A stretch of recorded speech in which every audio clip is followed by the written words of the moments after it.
Shalom à tous et à toutes, bienvenue à cette émission Porteuse de vie. Vous le savez, toutes les semaines, nous vous retrouvons pour vous apporter de la joie et de la gaieté. Et nous avons encore aujourd'hui un thème à partager avec vous. Et nous avons également Maman Ngla qui est toujours là. Shalom maman. Shalom Daniel. Comment ça va? Ça va très bien. Quel est le secret pour rester toujours belle et fraîche? Merci pour les compliments.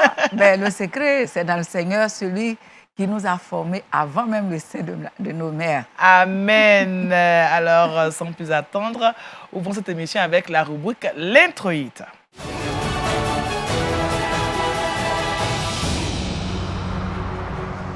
Nous vous retrouvons dans le cadre de cette émission où nous essayons de partager certains aspects de la vie du couple parce que le couple a été conçu par le Seigneur lui-même pour qu'il vive heureux. Et le jour du mariage, les deux conjoints, en tout cas, s'engagent pour la vie, s'engagent donc à être heureux ensemble. Malheureusement, avec les années, avec les circonstances, parfois le couple devient deux personnes qui vivent l'une à côté de l'autre et toute la joie de départ est partie. Et c'est pourquoi aujourd'hui, nous avons choisi de reparler du couple et surtout comment faire revivre la flamme qui a marqué le départ du couple. Dans le thème, comment réactiver la flamme d'amour dans le couple. Merci Maman Ngla. Voilà le thème, il est présenté. Comment raviver la flamme d'amour dans le couple. Ça, c'est pas chose facile, mais pour en parler, nous avons avec nous des personnes. Madame Guetta Bénédicte. J'ai dit tout à l'heure bénédiction hors antenne. Nous avons la bénédiction avec elle. Et vous êtes responsable grand compte dans une agence pharmaceutique. Comment vous allez? Très bien, merci, par la grâce de Dieu. Alors, je pense qu'avec vous, on va apprendre, hein, parce que, vous savez, on est rose, donc oui. Ça fait partie de l'amour, hein, le rose. Effectivement.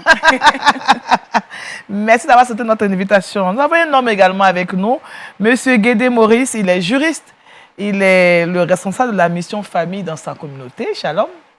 Shalom. Vous allez bien? Par la grâce de ça va. Ah, Dieu merci. Alors, on aura aussi le regard du juriste par rapport à la femme qui doit être ravivée dans l'amour. Est-ce que juridiquement parlant, il y a quelque chose qui doit être fait aussi? Juridiquement parlant, il y a quelque chose, c'est juste les obligations des époux. Votre affaire aussi, c'est pas facile. Merci, M. Guéda. À la maman Ngla, nous avons donc nos invités qui sont avec nous. On va lancer la rubrique Le Petit Débat pour en parler. Le Petit Débat.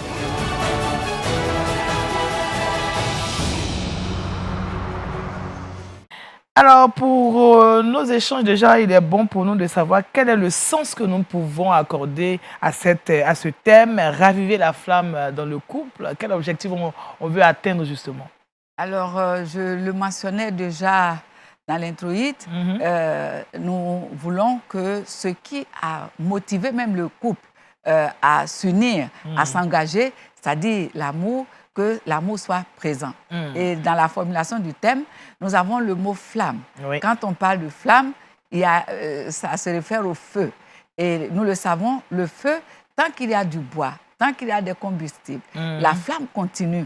Mais quand la cendre descend sur les braises, quand les tisons s'éloignent, alors la flamme s'en va. Oui. Et en ce moment-là, la vie qui devait caractériser le feu n'y est plus pour pouvoir réchauffer, pour pouvoir cuire la nourriture et pouvoir donc soutenir la vie.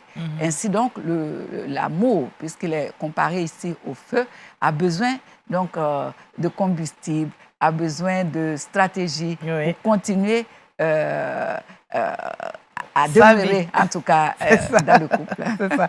Merci, Maman Ngla. Alors, Maman Ngueta, oui. Ouais. Qu'est-ce que vous comprenez dans ce thème? Quel sens vous accordez à ce thème? À mon avis, ce thème est très intéressant et pertinent, même eu égard à l'actualité des couples en général et du couple chrétien en particulier.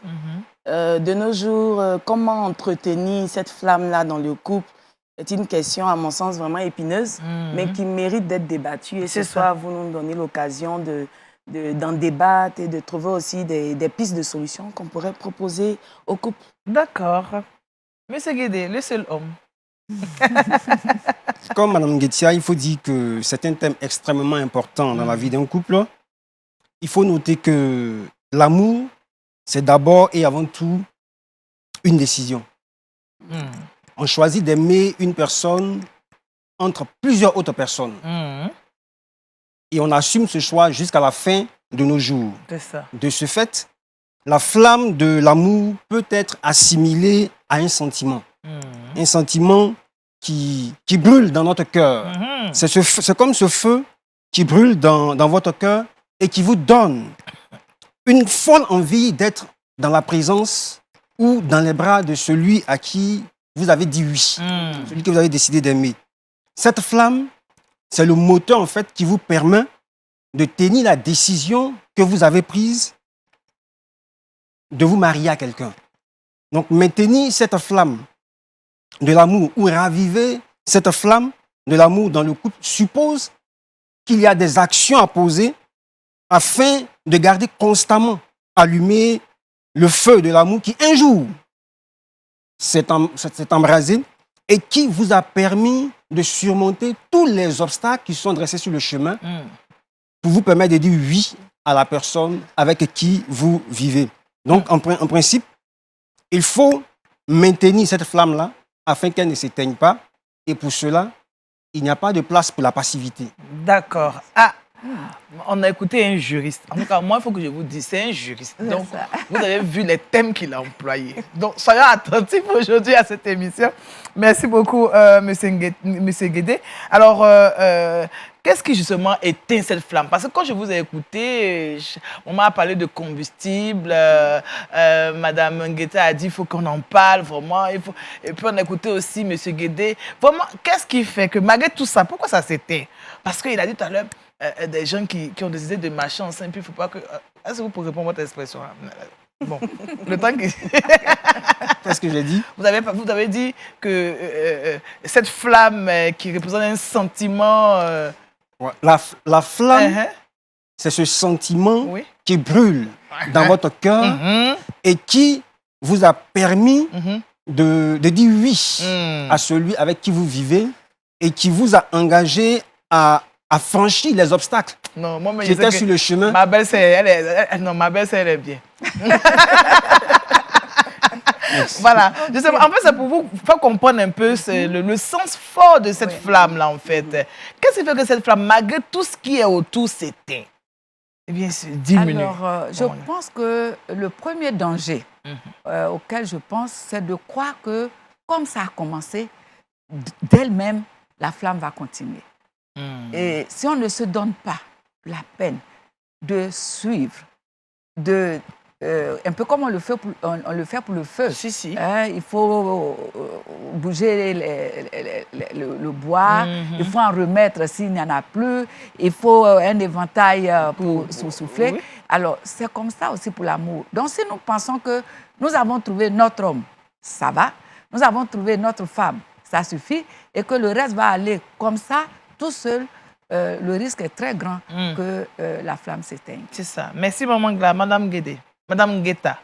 Okay, je vais abonder dans le même sens que maman. Peut-être en citant quelques éléments, je pourrais dire tout simplement la mauvaise communication dans le couple, qui sous-entend les mensonges, les cachotteries, qui sont souvent le nid du manque de confiance aussi qui peut s'installer dans le couple, le manque de vie de prière aussi dans le foyer, entre conjoints. Une mauvaise sexualité aussi peut être la cause de cette flamme-là qui s'éteint. Donc, voici un peu quelques points que je pourrais relever. D'accord. Merci, Maman Ngueta. Alors, Monsieur Guédé, vous qui êtes l'homme, selon vous, qu'est-ce qui peut éteindre cette flamme dans le couple? Je voudrais d'abord abonder dans le même sens que la maman pour dire que la flamme de l'amour, ce n'est pas la flamme du feu des gaz. Parce que le feu des gaz n'a pas besoin d'être entretenu. Oui. Vous l'allumez, vous partez, vous attendez, votre nourriture cuit, vous regardez un film, tranquillement. Même ça brûle même. Le feu continue d'être allumé. Mais il faut assimiler la flamme de l'amour à un feu de bois ou à un feu de charbon qui a besoin d'être entretenu pour ne pas, comme elle a dit, la cendre puisse venir sur les braises et étouffer les braises pour empêcher que votre repas puisse arriver à cuisson. Ce qui détruit ou éteint cette flamme-là, il y a souvent les paroles arrogantes, les paroles blessantes, les paroles autoritaires accompagnées souvent de menaces. Passe ici. Sinon, dans une relation où ce genre de propos sont courants, l'autre qui reçoit ces paroles-là est rabaissé, il est refroidi dans son ardeur. Son attente est déçue. Les injures. Et comme Mme Guetta l'a dit, il y a souvent également le manque de rapport sexuel ou l'insatisfaction même sexuelle. Il y a également les incompréhensions qui sont basées sur la mauvaise communication. Et pour aller dans son sens, les cachotteries, le mensonge et autres, l'infidélité sont des éléments qui éteignent la flamme de l'amour qui s'était allumée quand vous avez commencé. C'est ça. La flamme s'est allumée d'elle-même et puis du coup, vous devez l'entretenir, ce n'est pas le cas. Alors, Momangla, est-ce qu'il y a des secrets pour justement raviver? Est-ce que la Bible nous donne aussi des éléments sur lesquels nous pouvons nous appuyer pour raviver la flamme de l'amour dans le couple? Alors, des secrets dans la Bible, quand vous lisez Cantique des Cantiques, vous allez trouver une conversation entre deux personnes qui s'aiment. Il faut exprimer. Il ne faut pas se gêner de donner des noms affectifs, d'appeler sa femme d'un nom affectif, d'appeler aussi son mari d'un nom affectif. Parce qu'il y en a quand ça chauffe là. C'est ça le nom lasso. On dit Antoine, je t'appelle. Alors, vous savez, il y a les questions de génération aussi. C'est ça. Il y a l'ancienne génération qui pense que, et ça surtout ce sont les hommes, que comme de façon à la mairie, j'ai déjà dit oui. Je n'ai plus besoin de répéter « je t'aime » et ceci et ça. Et pourtant, la femme attend cela. C'est-à-dire, cette expression, elle aime entendre son mari lui dire qu'il l'aime. Elle aussi, à son tour, doit pouvoir le faire. La complimenter quand elle s'habille bien, le complimenter également quand il s'habille bien. Et souvent, ce n'est même pas trop des choses extraordinaires, bien sûr. Il y a des circonstances qui nécessitent cela. Mais dans le quotidien, il faut vraiment démontrer que nous sommes deux êtres qui s'aiment. Alors, si on commence à se dire, bon, de toute façon, ça fait 2 ans, ça fait 10 ans, ça fait 20 ans, on n'a plus rien à démontrer, alors la flamme va mourir. C'est ça. Merci, Maman Gla. Alors, Maman Ngueta. Moi, je dirais qu'il n'y a pas de recette magique, il n'y a pas de recette toute faite qu'on peut utiliser, mais cependant, je pense qu'il faut déjà avoir le désir de vouloir redonner vie à son couple. Ensuite, il faut se pardonner, avoir la volonté de se pardonner mutuellement. Et puis, pour terminer, je pourrais dire qu'il faut réapprendre aussi à s'aimer.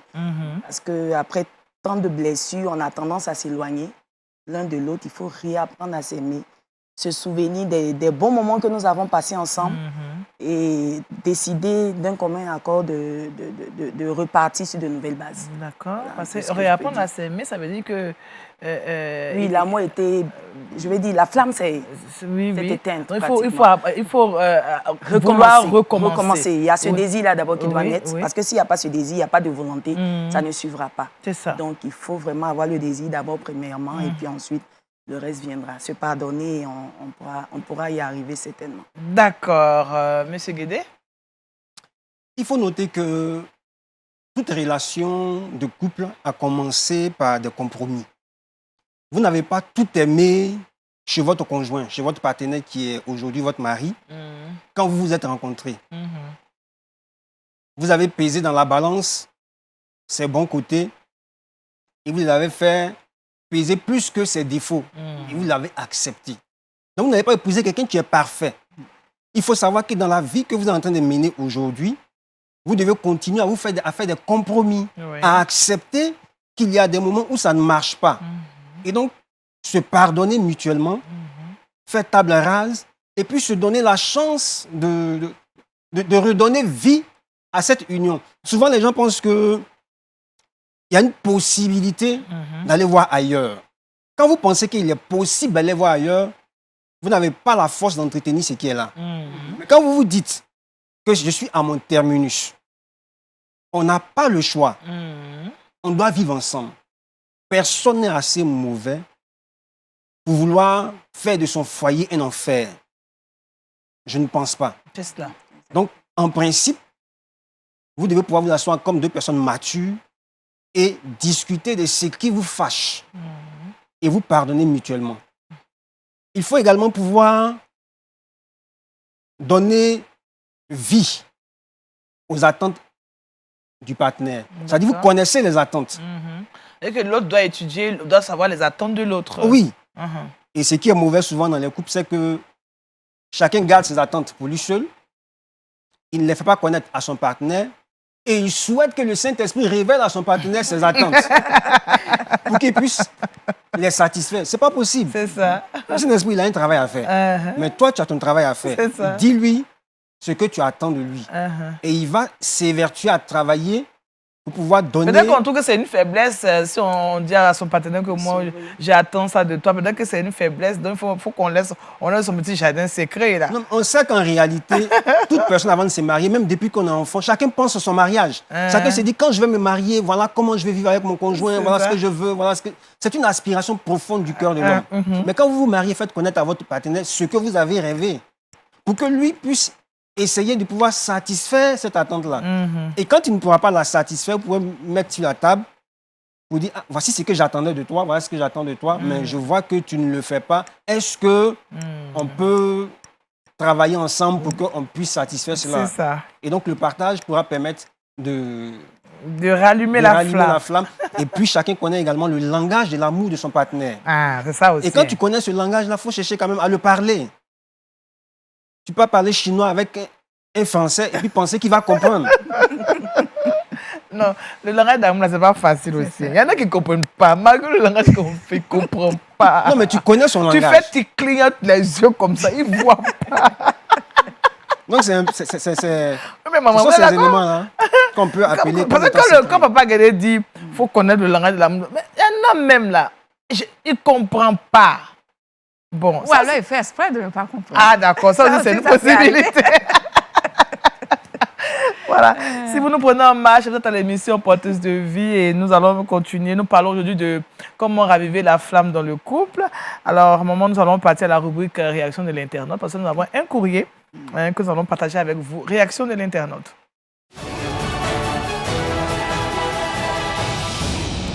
Alors, ce courrier nous dit « Shalom, je suis Herman, en couple depuis plusieurs années. Voilà désormais tels deux étrangers et la routine est installée dans mon couple.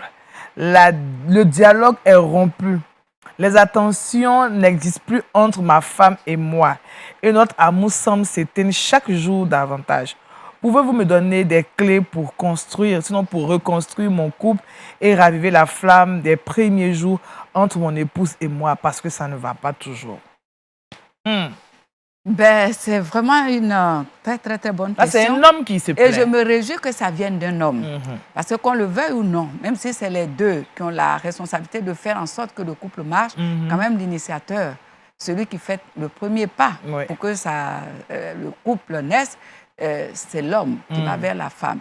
Et si c'est l'homme qui se rend compte que le couple est malade, je pourrais dire, c'est encore plus facile que cet homme revoie comment les choses ont commencé et qu'il essaie, en tout cas, de reprendre encore ses dispositions en cherchant certainement à remettre son épouse en confiance, en cherchant à retrouver effectivement ce qu'il ne voit plus chez son épouse.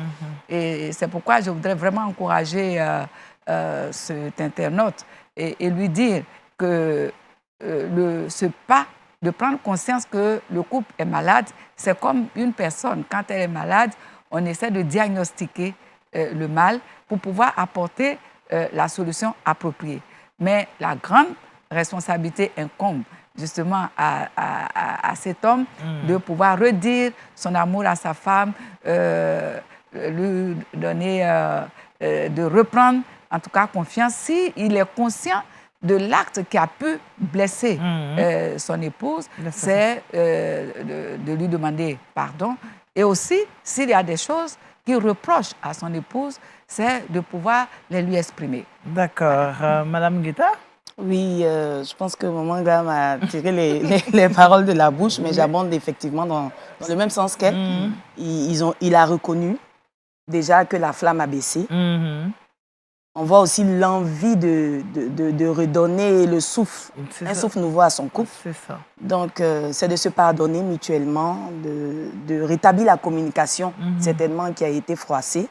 Et ensuite, de se donner une chance, en fait, une vraie chance de pouvoir repartir de bon sur de nouvelles bases. Et puis, la confiance va s'installer, le couple va aller de l'avant. D'accord. Monsieur Guédé. Ok. Je voudrais dire à notre ami que... Herman, oui. Herman, qu'on a un défaut au niveau de nous les hommes, c'est que en fait, il y a la politique de la conquête et la politique de la conservation. L'homme est un chasseur. Et quand il n'a pas encore eu la femme qu'il recherche, qu'il veut, il part à la conquête. Il est entreprenant, il est prévenant, il est galant, il est ce qu'on appelle le gentleman. Il est à l'heure. Il se montre vraiment merveilleux et gentil. Oh non, non, ça me plaît même. Et quand il a conquis, c'est comme quand vous avez tué une bête. Vous l'avez mis dans votre carquois, vous l'avez gardé. Vous n'avez plus besoin de la poursuivre. Vous poursuivez les animaux qui sont encore vivants. Donc, l'homme tombe dans la politique de la conservation. C'est ça. Dans la politique de la conservation, il ne va plus conquérir la femme qu'il a déjà chez lui. Il va juste chercher à la conserver. Donc, chercher à manger pour envoyer à la maison, chercher à scolariser les enfants, donc chercher à préparer l'avenir. Donc, du coup, on abandonne celle qui a besoin d'être conquise chaque jour. Alors que la femme, elle aime être conquise. Elle aime constamment qu'on lui montre qu'elle est encore à la page et que si on devait encore la draguer, on allait encore le faire. Donc, que Herman se remette à conquérir la femme avec laquelle il vit. Qu'il pense qu'il tient le bon bout et que c'est à lui, en tant que chef de son foyer, de s'arranger à ramener sa femme dans cette bonne relation qu'il veut. Amen. Donc, il peut être le maillon fort pour raviver la flamme. Donc, il commence à reconquérir sa femme. S'il va faire des invitations, s'il va faire des sorties, il faut sortir de la monotonie des quatre murs. Il faut qu'il soit un conquérant. Et je sais qu'Herman a tous les moyens de pouvoir conquérir cette femme parce que s'il l'a emmenée chez lui à la maison en tant qu'épouse, il avait des moyens de pouvoir l'emmener et puis encore la reconquérir. Parole d'homme, ça me réjouit. Ça me réjouit. Je suis heureuse aujourd'hui. Vous ne comprenez pas. Parce que l'homme qui est avec nous, il refroidit mon cœur, maman Gla. Oui. Je suis contente. Parce qu'il a dit l'homme est un chasseur. D'accord. Donc, chassons aussi à la maison. C'est à la maison, chassons là.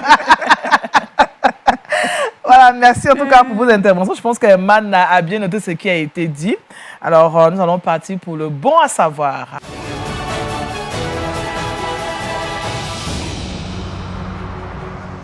Alors, Maman Gla, qu'est-ce qu'on doit savoir?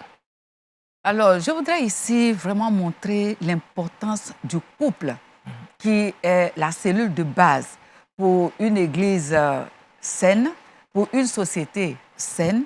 Et donc, le couple doit mesurer sa responsabilité lorsqu'il se construit pour pouvoir se maintenir heureux ensemble et bâtir un environnement heureux pour les enfants que Dieu donne. Alors, ce n'est pas un cadre où on cherche à avoir raison. Ce n'est pas un cadre où on attend que ça ne vienne que de l'autre Tout à l'heure, nous avons répondu à l'internaute Herman, qui est un homme, mais je suis sûre qu'il y a des femmes aussi qui auraient bien voulu poser cette question.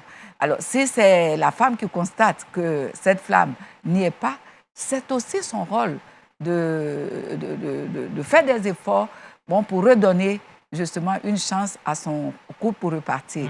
L'exemple des noces de Cana sont là pour nous dire que quand le vin manque, celui qui a le secret de produire du vin nouveau, c'est vraiment celui-même qui est à la base du foyer, le Seigneur. Donc, les genoux, la prière et surtout la foi que les choses peuvent toujours se rebâtir. Merci Maman Gla pour ce que nous devons savoir. Le thème de cette émission était tout simplement comment raviver la flamme dans le couple. Avant de partir, on va demander à Maman Ngueta de prier, de recommander le couple au Seigneur avant de terminer cette émission. Père éternel, toi de qui toutes les familles tirent le nom, nous bénissons ton nom. Nous te rendons toute la gloire. Père, nous voulons que tu nous enseignes, que tu nous apprennes à aimer.